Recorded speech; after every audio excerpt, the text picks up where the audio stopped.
Welcome to my channel. ఇవాళైతే ఇది morning routine. ఇంకా మార్నింగ్ లేవగానే ఫస్ట్ అయితే చపాతీ పిండి అయితే కలుపుకుంటున్నాను. ఇవాళ బ్రేక్ఫాస్ట్కి చపాతీ చేయాలనుకుంటున్నాను. పిండి కొద్దిగా నానితే చపాతీస్ బాగా వస్తాయి కదా, అందుకే ఇంకా ఫస్ట్ అయితే చపాతీ పిండి కలిపి పక్కన పెట్టేసి ఇంకా నెక్స్ట్ తర్వాతనే ఇంకా ఇల్లంతా స్వీప్ చేసుకున్నాను. ఇంకా ఈ పని అయిపోయాక ఇంకా మళ్ళీ కిచెన్లోకి వచ్చేసి ఇంకా కర్రీకి కావాల్సిన వెజిటేబుల్స్ అన్నీ తీసుకుంటున్నాను. ఇవాళ నేను చిన్న కాకరకాయలతో ఫ్రై చూపిస్తున్నాను. రాయలసీమ సైడు ఇవి రైనీ సీజన్లో బాగా ఎక్కువగా దొరుకుతాయి. ఇంకా మా అమ్మాయి తినను అనింది, అందుకే ఇంకా పప్పు కూడా చేసేస్తున్నాను సైడ్ బై సైడ్.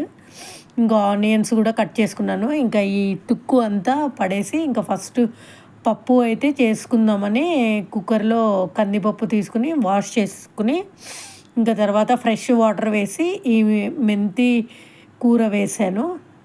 ఇంకా నెక్స్ట్ టమోటాసు, పచ్చిమిర్చి, ఇంకా తగినంత వాటర్ వేసాను కదా, ఇంకా సాల్ట్ వేస్తున్నాను, పసుపు వేస్తున్నాను. ఇంకా కుక్కర్ లిడ్ అయితే క్లోజ్ చేసాను. ఇంకా ఇక్కడ వెజిటేబుల్స్ కట్ చేశాక ఇంకా ప్లాట్ఫామ్ అంతా తడిగా ఉంది, అదంతా అయితే ఒకసారి వైప్ చేసుకున్నాను.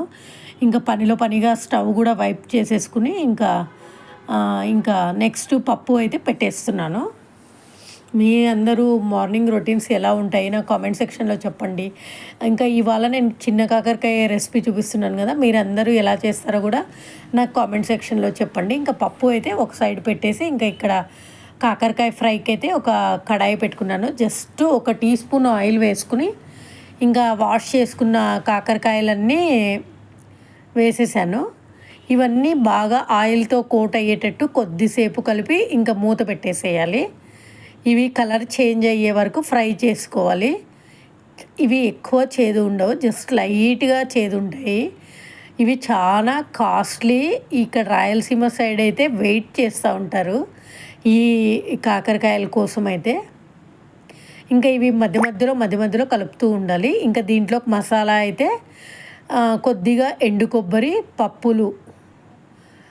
మా పెద్దవాళ్ళు అయితే ఇలాగే చేస్తారు, నేను కూడా ఇదే మెథడే ఫాలో అవుతాను. ఇంకా నెక్స్ట్ కొద్దిగా చేదు ఉంటుంది కదా, ఇంకా బెల్లం వేస్తున్నాను. ఇంకా ఒక 5-6 వెల్లుల్లి వేసాను.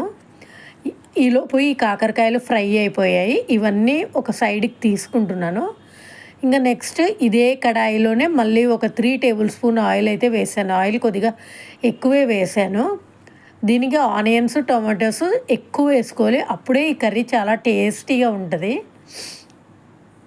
ఇంకా నెక్స్ట్ ఆవాలు, జీలకర్ర, కరివేపాకు, కట్ చేసుకున్న ఆనియన్స్, టమాటోస్ ఇవి బాగా రెడ్ కలర్ వచ్చే వరకు ఫ్రై చేసుకోవాలి. మీకు ఎంతమందికి ఈ కాకరకాయ కర్రీ అంటే ఇష్టమో నాకు కామెంట్ సెక్షన్లో చెప్పండి. ఇక్కడ ఒక మిస్టేక్ ఏం జరిగిందంటే ఈ ఆనియన్స్, టమోటాస్ ఫ్రై అయ్యాక నెక్స్ట్ కాకరకాయలు వేసి కారం, ఉప్పు, ధనియాల పొడి, పసుపు వేసాను. ఆ షార్ట్ మిస్ అయిపోయింది. ఇంకా నెక్స్ట్ మనం మిక్సీ పట్టుకున్న పొడి వేసేసి బాగా కోట్ అయ్యేటట్టు కలుపుకోవాలి. ఇంకా నెక్స్ట్ లాస్ట్లో కొత్తిమీర వేసి ఆఫ్ చేసాను. ఈలోపు పప్పు కూడా ఉడికిపోయింది. ఇంకా ఇదైతే మ్యాష్ చేసుకుని ఇంకా తాలింపు పెట్టుకుంటాను. ఇంకా నెక్స్ట్ అయితే చపాతీ చేసుకోవాలి.